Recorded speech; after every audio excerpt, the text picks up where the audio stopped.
오늘 우리에게 주시는 하나님 아버지의 말씀은 신명기 31장 30절부터 32장 12절까지 제가 봉독해 드리겠습니다. 모세가 이스라엘 총회에 모인 모든 사람에게 이 노래를 끝까지 들려주었다. 하늘아 나의 말에 귀를 기울여라. 땅아 나의 입에서 나오는 말을 들어라. 나의 교훈은 내리는 비요 풀밭을 적시는 소나기다. 나의 말은 맺히는 이슬이요 채소 위에 내리는 가랑비다. 내가 주님의 이름을 선포할 때 너희는 우리 하나님 위대하시다 하고 응답하여라. 하나님은 반석하시는 일마다 완전하고 그 모든 일은 올곧다. 그는 거짓이 없고 진실하신 하나님이시다. 의로우시고 곱기만 하시다. 그러나 너희가 하나님께 맞서 악한 짓을 하니 수치스럽게도 너희는 이미 그의 자녀가 아니요 비뚤어진 뒤틀린 세대이다. 어리석은 백성아, 이 미련한 민족아, 너희는 어찌하여 주님께 이처럼 갚느냐? 그는 만드시고 일으키신 분이 아니시냐? 아득한 옛날을 회상하여 보아라. 조상 대대로 내려온 세대를 생각하여 그들에게 물어보아라. 그들이 너에게 말해줄 것이다.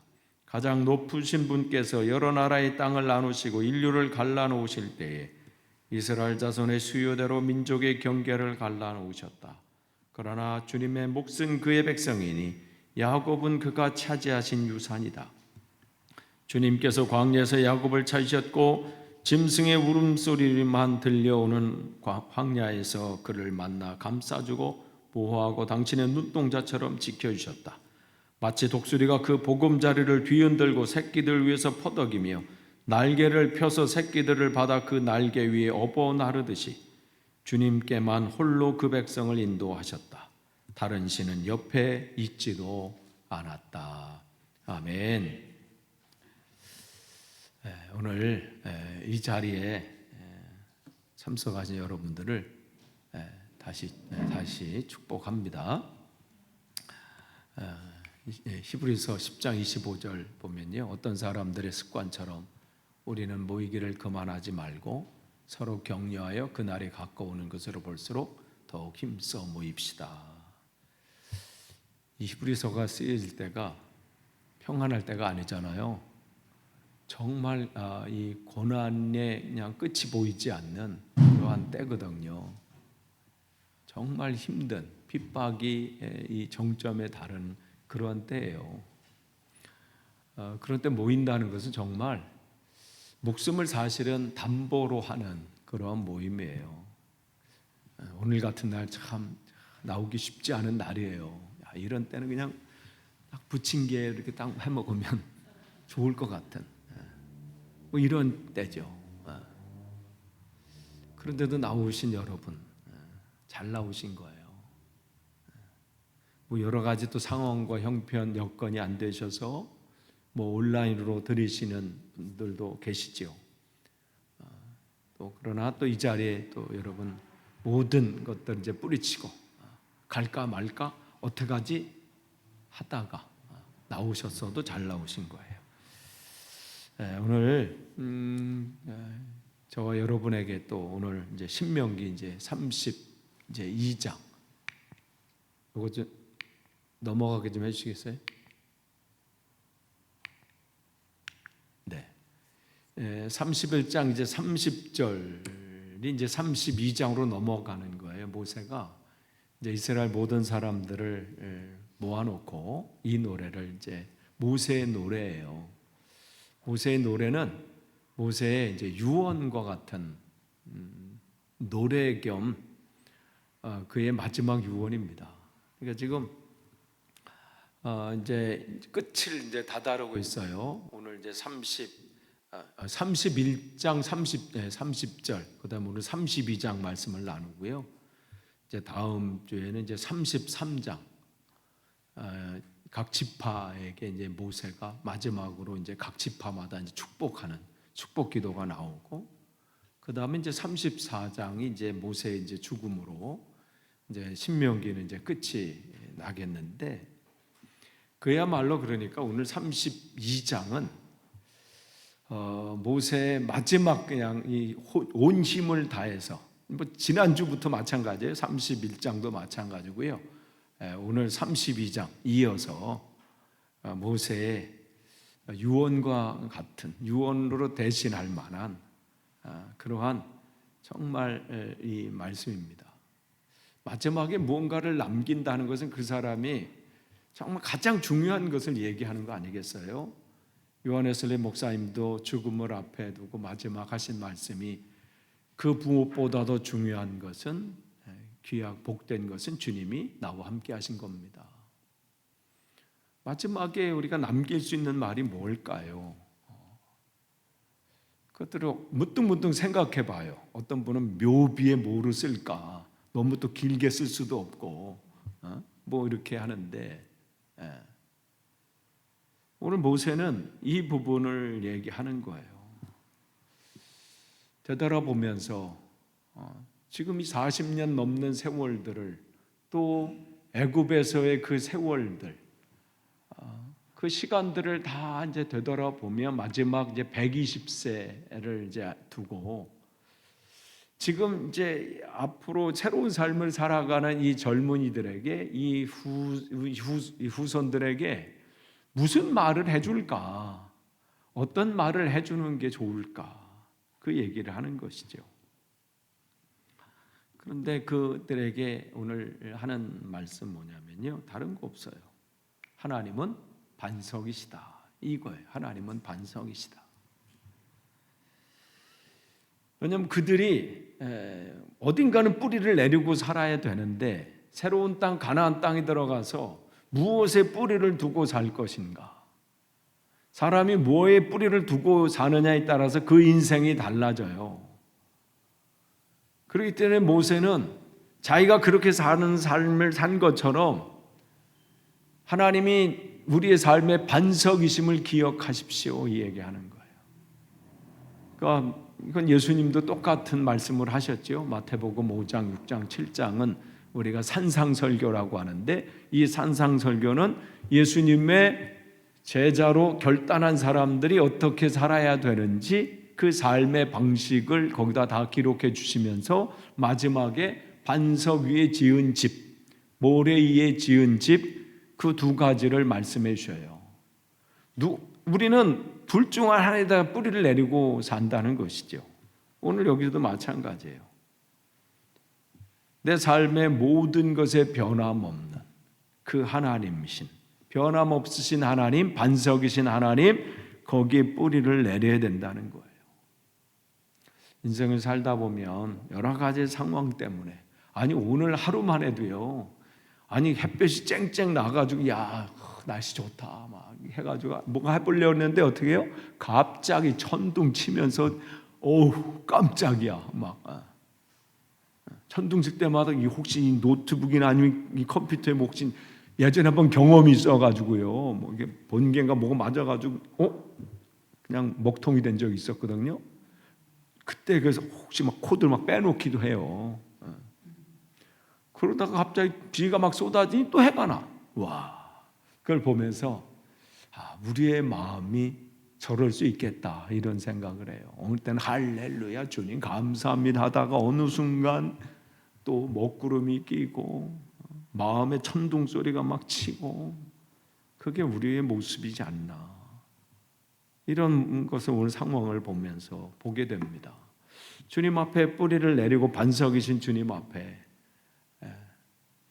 내 삶의 인생을 거기 세워야 되는데 상황에 따라 변하고 기분에 따라 변하고 뭐 여러 가지 상황, 건강, 직장, 미래 뭐 여러 가지 때문에 심지어는 믿음조차 흔들릴 때가 있어요. 내가 정말 주님을 믿는가? 이런 생각이 들 때가 있다는 것이죠. 오늘 이 모세는 이제 새롭게 시작하는 그들에게 이게 지금 이제 그들의 삶을 다시 한번 점검하고 그곳이 새롭게 살 그곳에서 당신들이 기억해야 될 것을 마지막 또 요약해서 31장에도 말씀했지만 32장에 또 반복해서 하나님이 우리의 반석이십니다. 삶의 위기가 올 때마다 정말 내가 뜻하지 않은 어떤 문제로 내 마음과 생각과 내 삶이 통째로 흔들리는 그 상황 속에 내가 어디에 든든히 뿌리를 내려야 되는지 이걸 놓치는 순간 우리는 망합니다. 이 얘기를 하는 거예요. 우리가 잘 아는 그 오디세우스하고 세일의 얘기가 있잖아요. 트로이 전쟁을 이제 끝나고 오디세우스가 이제 집으로 이제 돌아가는데 그 가는 길에 문제가 뭐냐면 그 세이렌이라고 하는 그 그냥 여자 소리로 그냥 우리를 홀리는, 거기서 사이렌이라는 소리가 나온 건데 그게 이제 걱정인 거죠. 그냥 듣고는 싶은데 그 소리에 미혹된 배들은 다 거기다 그냥 다 파선한 거예요. 그래서 안전한 방법을 궁리했다고 그러죠. 이 부하들한테 너희 귀는 다 막아라. 그리고 나는 들어볼 테니 돛대에다가 내 몸을 그냥 칭칭 감아라. 그렇게 하고 이제 그 항해를 쭉 하는데 탁 나타난 거예요. 사이렌이 그냥 확 소리를 그냥 그 홀리는 소리 그냥 확. 그러니까 그 소리에 자기는 견딜 수 있다고 생각했는데 어떻게 해요? 그 소리에 그냥 온 몸과 몸, 그러니까 자기를 결박하고 있던 그 몸을 막 몸부림치면서 부하들한테 풀어! 막 이렇게 풀라는 거야. 별소리. 근데 이 사람들한테 단단히 얘기는 내가 무슨 소리에도 너는 나를 풀어서는 안 된다. 그리고 귀를 막았어. 그들은 그러니까 몸부림쳐 풀어! 야, 너 죽을래? 막 별소리 다 안 했겠어요? 그게 얼마나 강력했는데. 그러니까 이 부하들은 들은 소리가 있기 때문에 또 묶는 거야. 몸부림치는 그 사람이 몸부림 끊어질 것 같으니까 또 묶는. 그러니까 근데 이 세이렌이 얼마나 그냥 그 유혹 앞에, 그러니까 그 무슨 얘기에서 이 유혹이라는 게 나는 그때 되면 이겨요. 되도 않는 얘기하지 말라는 거죠. 다 자빠진다는 거예요. 이 책이 왜 사람들이 후대에 계속 읽혀져요? 그게 오늘 우리의 삶을 그때나 지금이나 똑같이 반영하기 때문에 그래요. 다른 사람은 몰라도 내가 목사인데 내가 거기에 넘어가 그 유혹에, 그 여자의 유혹에, 돈의 유혹에 홀랑 다 자빠지는 경우가 많아요. 그러니까 지금 여기도 마찬가지. 근데 그 전략 때문에 그냥 돛대에 나를 꽉 묶고 더하면 더해 그냥 더해. 그래서 더 묶어서. 근데 그 소리에 쫓아갔던 남자들은 다 어떻게 해요? 그 여자가 있는 그곳에 다 뼈로 남아 있었잖아요. 그게 우리의 인생이에요.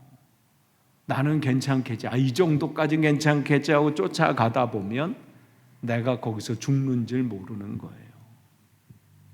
그래서 사도 바울은 갈라디아 교회에게 뭐라고 하십니까? 같이 한번 읽을까요? 같이 읽겠습니다. 갈라디아서 2장 20절 초반입니다. 시작. 나는 그리스도와 함께 십자가에 못 박혔습니다. 이제 살고 있는 것은 내가 아닙니다. 그리스도께서 내 안에 살고 계십니다. 바울은 갈라디아 교회에게 뭐라고 했냐면 십자가에 못을 박으십시오. 이 오디세우스가 그 돛에 몸을 칭칭 감은 것처럼 우린 십자가에 이 몸을 그냥 칭칭 감아야 돼요. 사단이요 얼마나 나는 피해갈 수 천만에 처음 하나님 창조하신 아담과 하와도 거기서 피할 수가 없었어요. 아니 그들이 하나님과 늘 교제했던 사람들인데 근데 한 방에 끝나. 한 방에.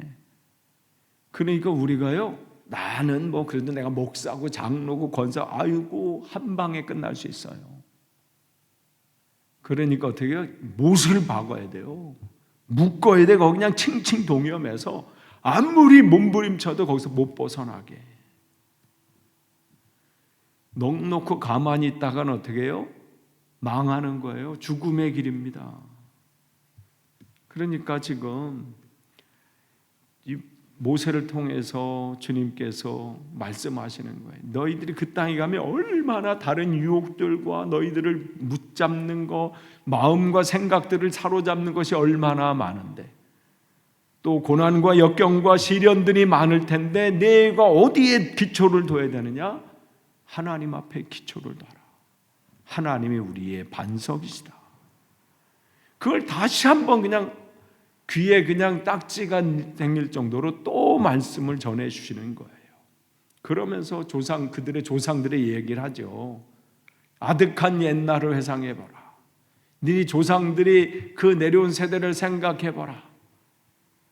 어떤 일이 일어났었는지, 그 광야 생활하면서 무슨 일이 있었는지, 그들이 그 가운데 하나님 말씀들이 야 이제 시작이다 뭐 대단하게 하고 말이죠. 민수기 10장에 이제 출발하면서 그냥 얼마나 대단해서 은나팔 2개를 막 불면서 이제 시작이구나. 근데 어떻게 해요? 13장부터 12장 11장서부터 이제 불평불만이 나오고 자빠지고 13장 14장 가데스 바네아세는 완전히 민족 전체가 그냥 돌아가자 밤새 통곡하면서 리더자인 모세를 돌로 쳐서 쳐려가 있고, 이게 이스라엘 그때 사람들 얘기가 아니라 저와 우리들의 얘기예요. 정말 하나님 말씀 앞에 반석을 둔다고 해도 어떻게 내 눈에 보이는 것에 우리는 마음이 흔들리고요, 낭망하고 절망하고 계시는지 안 계시는지 갑자기 생각이 이상해지고, 이게 우리의 모습이라는 거예요. 그러니까 이 하나님 말씀이 옛날에 이스라엘의 역사 얘기면 우리가 배울 필요도 없고 읽을 필요도 없어요. 그냥 한 번 정도 그냥 세상 책 읽듯이 한 번 정도 읽을 수는 있겠지요. 근데 우리가 계속해서 반복하고 또 복습하고 또 공부하고 읽는 것은 이 말씀이 살아계신 하나님의 말씀, 오늘도 동일하게 역사하시는 말씀이기 때문에 오늘 내가 그 길로 가서 너는 망한다 이 말씀을 주시는 거예요. 왜 네가 인생의 광야길을 똑같이 이렇게 반복하느냐 이거죠. 그러면서 뭐라고 말씀하세요? 15절에 이스라엘은 부자가 되더니 반역자가 되었다. 먹거리가 넉넉해지고 실컷 먹고 나더니 자기들을 지으신 하나님을 저버리고 자기들의 반석이신 구원자를 없인 여겼다. 이들의 삶이 이렇게 된다는 거예요. 미리 경고하시는 거예요. 경고. 근데 그대로 됐잖아요. 하나님을 찾지 않는 거예요. 세상 것을 다 바라보는 거예요. 그러니까 정말 이 신앙은요, 내가 신앙이 견고해지는 그 시작은 하나님이 과거의 나를 어떻게 인도하시는지를 기억하는 거예요. 이걸 놓치는 순간이요, 이 출애굽의 그 백성들의 모습이 다름 아닌 나의 모습이 돼버리는 거예요. 예전에는 생각해 보세요. 야, 영국에 내가 비자 문제, 체류 문제만 해결돼도 하나님 그것만이면 충분합니다. 됐잖아. 그런데 어떻게 해요? 그건 그거고 뭐 이렇게 돼버려요. 주님 이 문제만 해결되면 다른 거는 그냥 괜찮아요. 그때는 그랬거든요. 진짜였어 그때 마음은. 근데 그거 딱 되면 아유 그 주님 그때 얘기죠. 지금은 또 이거예요 주님. 그러니까 기억하는 거 정말 이게 중요합니다. 그래야 올곧게 갈 수 있는 거예요. 이스라엘 광민 백성은 하나님이 먹이시고 입히시고 그럼에도 불구하고 또 가나안 땅에서 풍요를 누리며 그렇게 살게 하나님이 인도하시는데, 그럴 때일수록 어떻게 해요? 하나님이 이건 무조건 하나님으로부터 왔다. 모든 것 주인은 하나님이시다. 이래야 되는데 그렇게 안 됐다는 것이죠. 우리도 마찬가지예요. 되돌아보면 어려움이 있고 문제가 생길 때 보면 더 무릎을 꿇었던 것 같아. 주님 이 문제 어떻게 합니까? 이거 어떻게 하지요? 그런데 문제가 해결되기 시작하고 뭔가 이렇게 되면 어떻게 해요? 하나님을 찾는 시간이 줄어들어. 이건 뭐 어떤 예외도 없는 것 같아요. 문제 앞에서는 정말 하나님 앞에 매달렸는데 그게 회복되면 감사의 자리로 나아가질 못해. 그건 당연한 것 같아. 아니 뭐 하나님이 알아서 해주시지. 이 이스라엘 백성이 바벨론 포로로 잡혀갔을 때 절망 가운데 있었잖아요. 하나님 과연 하나님이 계시는가? 계시면 왜 우리가 이 모양 이 꼴이 됐지? 그들이 결론은 뭐예요? 우리에게 미래가 없다. 이렇게 결론 줘버렸어요.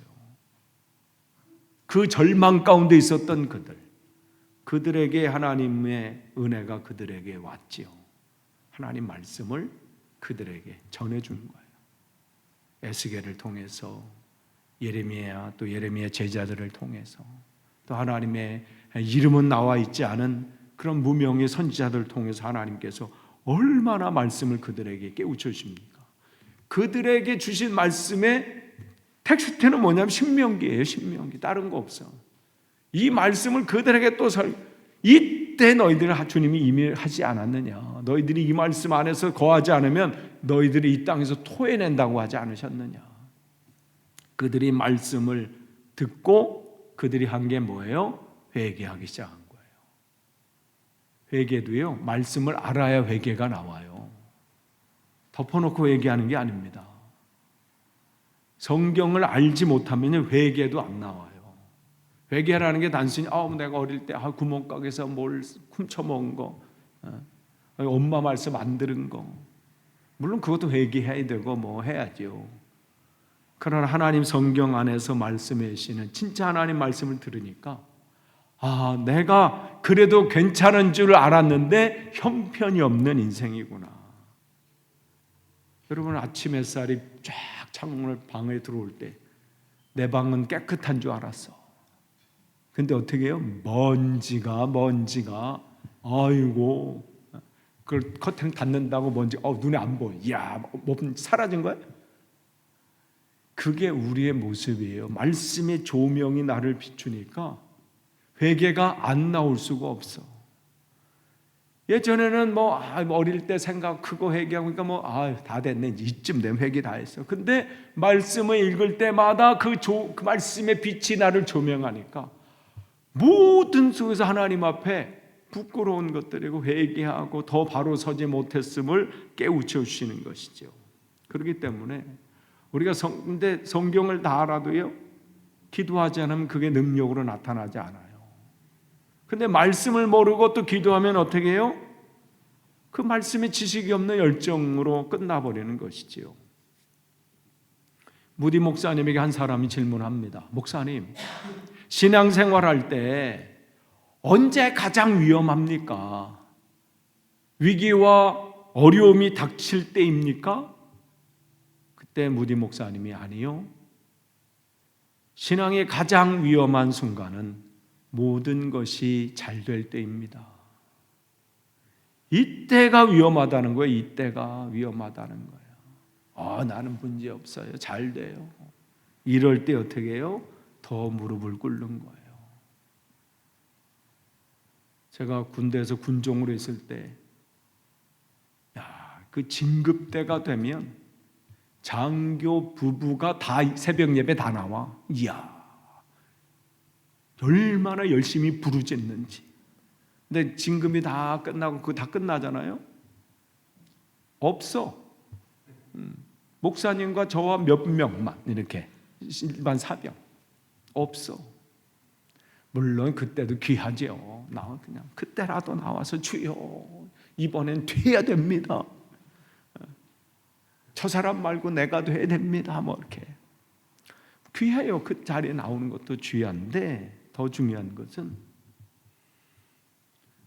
늘 내가 모든 일들이 잘 되고 무슨 문제가 해결 그때도 끊임없이, 그러나 그것이 우리의 연약한 모습이죠.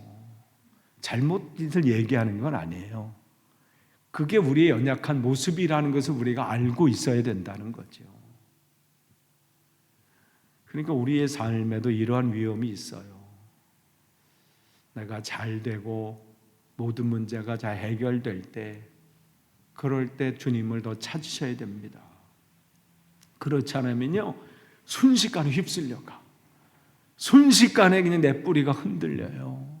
괜찮은 줄 알았어.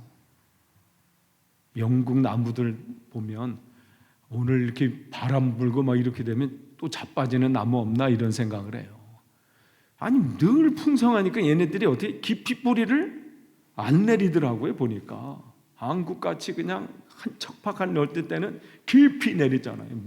지금 강릉이 아직까지 지금 지금 위기 상황이에요. 강릉이나 또 강원도는 지금 비가 지금 안 와가지고 모든 지금 저수지 있는 물을 한쪽으로 다, 특히 강릉 한쪽 저수지는 거기는 폐쇄된 저수지인데, 그 댐인데, 왜냐면 그 산 속에서 몸에 괴로운 그런 것들이 이렇게 흘러 들어와서 먹지 못하는 거라고 했는데도 그걸 쓸 수밖에 없는 그런 상황이 돼버린. 한쪽은 너무 와가지고 문제고, 그 산 하나 넘어갔는데 그 산 넘어가서는 비가 지금도 안 와서 재난인 수준으로 이렇게 돼 있어요. 그러니 그쪽에 있는 나무들은 얼마나 그냥 그 끝으로 가야 먹는 맛보니까 웬만한 비에 자빠지겠어요? 근데 영국은 여기 있는 나무들 이렇게 쭉 보니까 또 자빠져도 또 자빠져서 또 나무로 또 나가서 또 나는 이렇게 나무들이 있더라고. 동이가 리치몬드 그 어디 가면 옆으로 자빠졌는데 이렇게 뿌리 내는 2024년도 올해의 나무가 있대. 그래서 어머니 오셨을 때 거기를 거기 찾아가는데 그 공동묘지에다 그 끝에 공동묘지가 있더라고요. 거기다 차 세워놓고 그 숲길 그 어두움을 통과해가지고 여기는 혼자 오기는 약간은 좀 그런 게, 옆에는 무덤인데 이쪽은 이게 그늘져가지고, 그래도 끝에는 그 가운데 이쪽 나무는 없는데 쫙 하나가 자빠졌는데 그 끝을 그나마 끝에 넣어가지고 옆에서 나오는 거 있죠. 이렇게 넘어져 있는데 옆으로. 신기하긴 신기했어요. 근데 얼마나 이게 깊이 안 했으면 조그만 거 이렇게 자빠졌겠어요. 우리 신앙도 마찬가지예요. 삶이요, 사단이 우리를 호락호락하게 두지 않아요. 내 믿음이 더 깊어지면 깊어질수록 우리를 무너뜨리려고 역사한다는 것이지요. 그런데 내가 잘못된 길로 가면 하나님은 어떻게 해요? 우리를 사랑하셔서 그대로 놔두지 않으세요. 거기에는 심판이 따라요. 그들이 우상을 섬겨서 나를 격분시키고, 그래서 그들의 질투심에 불을 붙이고 어리석은 민족을 내 백성으로 만들어 그들을 격분시키겠다. 그러면서 19절서부터 43절까지 32장 19절서부터 43절은 그들이 하나님 앞에 어떻게 잘못하면 어떤 하나님의 책망과 심판이 있는지를 길게, 그냥 제일 긴장이 그거야. 이 32장에서 제일 길게 말씀을 하십니다. 왜냐하면 그렇게 하지 말라는 거야. 그들이 새로운 땅에서 시작할 때 너희들이 조상들이 했던 그런 것처럼 똑같은 일을 반복하지 말라. 그런데 이렇게 말씀하시는 이유는 뭐예요? 그들을 회복시키기 위한 거예요. 사랑의 반대는 미움이 아니라고 그러지요. 사랑의 반대는 뭐예요? 무관심이래요. 미움도요, 사랑이 있으니까 미워하는 거예요. 하나님께서 그들이 그런 길로 가서는 안 되기에 또 하나님께서 그들에게 책망하시고, 그러나 깨닫게 하신 다음에 온전하게 회복시키시죠. 그러니까 여러분의 삶의 위기가 올 때, 또 삶의 여러 가지 상황이 올 때, 그때가 우리가 주님을 만날 수 있는 기회입니다. 하나님은 언제 우리를 만나주셔요? 하나님은 내가 하고 싶은 일이 할 때가 아니라 내게 주어진 그 일. 근데 그 주어진 일은 내가 하고 싶지 않은 일일 수 있어요. 대개는 그래요. 그 일은 남들은 하기 싫은 일일 수 있어요. 그리고 번거로운 일일 수 있습니다. 그렇지만 하나님께서 나에게 맡겨주셨음을 알고 묵묵히 그것을 감당할 때, 그때가 주님을 만날 수 있는 기회일 수 있습니다.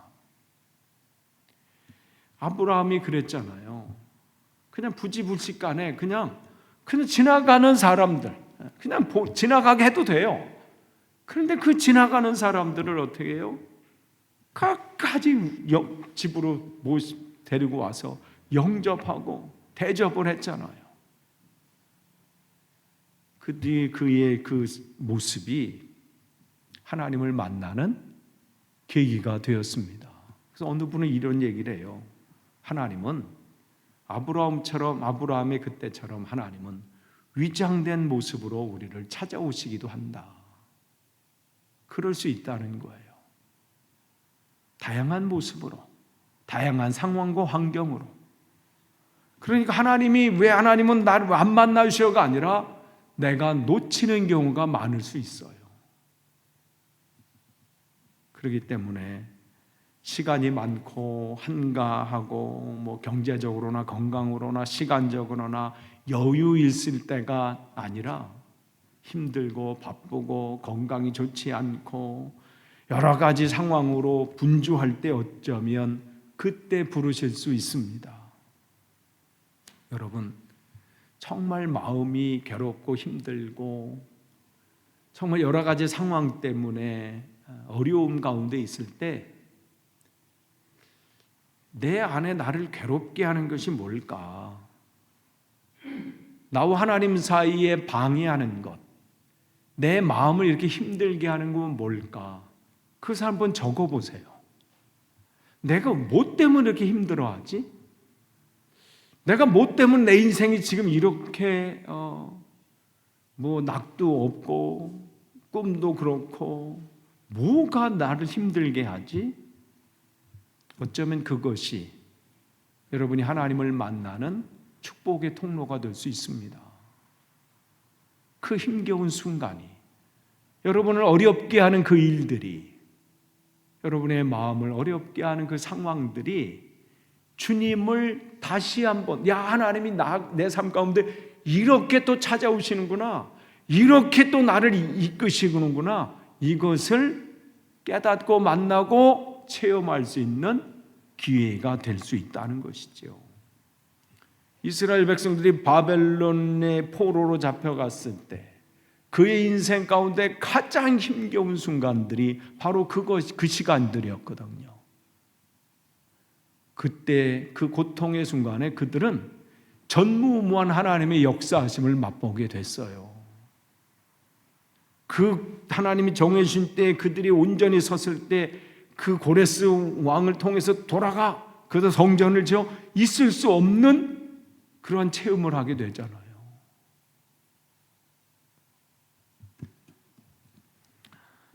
신명기 32장 44절에서 47절 말씀 읽고 설교를 마치겠습니다.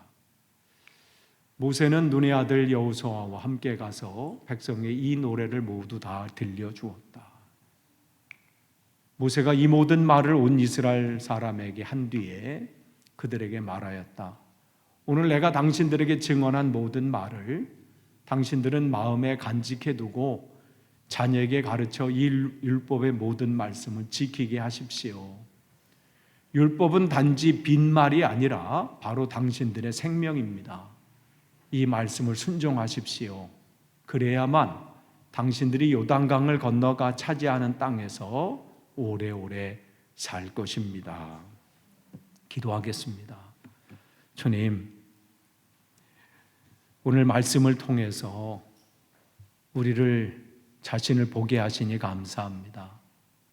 나는 지금 어디에 뿌리를 두고 있습니까?